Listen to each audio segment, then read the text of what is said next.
नमस्कार दोस्तों, आज मैं आपको श्रावण महात्म्य की 27 और 28 अध्याय की कथा सुनाने जा रही हूँ। ईश्वर ने कहा, अनंतर सावन महीने में कर्क तथा सिंह संक्रांति जैन को कुछ कार्य होते हैं, उसे भी आपसे कहता हूँ। कर्क संक्रांति से सिंह की संक्रांति तक जब सब नदियाँ रजस्वला हो जाती हैं, उस काल उन नदियों में स्नान न करें। समुद्र में गिरने वाली नदियों में स्नान करने से कोई दोष नहीं होता।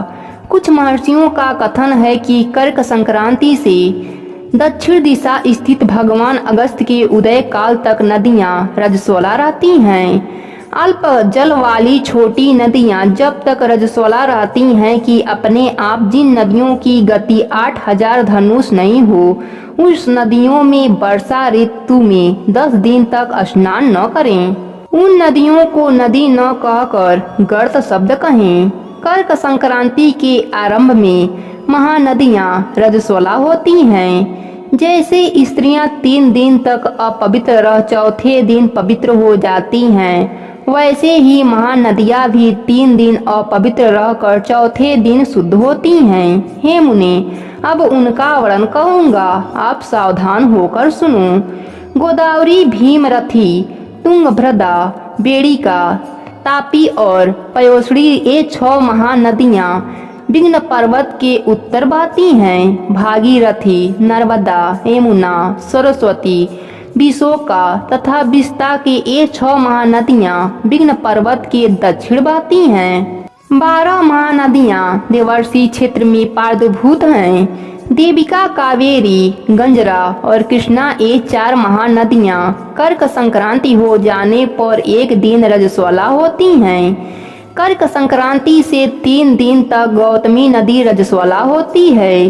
चंद्रभागा, सती, सिंधु, सरयू, नर्मदा, गंगा, यमुना, प्लक्ष, जामा तथा सरस्वती ये 9 नदियां एवं नद नाम से सुविख्यात सोर, सिंधु, हिरण्य, कोकिल, अहिल, घरघट, शतरतु ये 7 पवित्र रहते हैं। ये रजस्वला नहीं होती। धर्म द्रव्य, गंगा, यमुना तथा सरस्वती ये सब काल में गुप्त रजोदोष वाली होती हैं। ये सर्वदा पवित्र हैं। जो नदी तट निवासी हैं, उसे रजस्वला पाप नहीं लगता तथा रजदुष्ट जल भी गंगा जल के मिलने से पवित्र हो जाता है। ईश्वर ने कहा, इसके बाद अगस्त अर्घ विधि को कहूँगा। हे वैधात्र, जिसके करने मात्र से मनुष्य सब इच्छाओं को प्राप्त कर लेता है, अगस्त देव के पहले ही समय का निश्चय करें। 7 रात उदय हो जाने में अविष्ट हो तो पहले 7 रात पूर्व से प्रतिदिन अर्घ दें। मैं उसके विधान को आपसे कहता हूँ। गृहस्थी सुबह श्वेत तिल से नहाकर सफेद कपड़ा तथा माला धारण करें।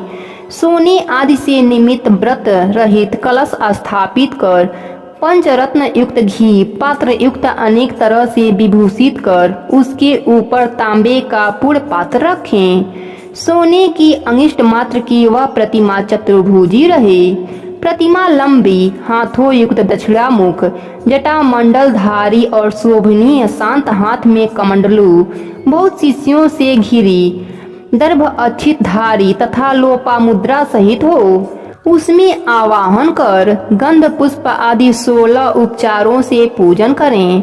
बहुत विस्तार द्वारा नैवेद्य समर्पण करें। भक्ति पूर्वक मन में दध्यधन बलि तथा अर्घ दें। उसका विधान सुनो। सोने, चांदी, तांबा या बेड़ू में नारंगी, खजूर, केला, नारिकेल फल, कुष्मांड, कारबल्ली, करेला, अनार, भंटा, बिजोरा, नींबू, अखरोट, पिस्ता, नीलकमल, कमल, कूश, दूबा तथा अन्य सुधा से फल एवं पुष्प अनेक तरह के 6 सातों धान, 7 अंकुर, 5 पल्लव, 5 कपड़े, इन पदार्थों को रखकर अच्छे प्रकार के पात्र की पूजा करें। पृथ्वी में घुटनों के बल स्थिर हों। पात्र को सिर में लगाकर मस्तक झुका कुंभोदव मुनि का ध्यान कर श्रद्धा भक्ति से अर्घ दें। और मित्रावरुण कुंभ योनि आपको नमस्कार है। विघ्न वृद्ध क्षय कर, हे मेदोशय विशापह, हे रत्न बल्लभ, हे देवेश, हे अलंवास, आपको नमस्कार है।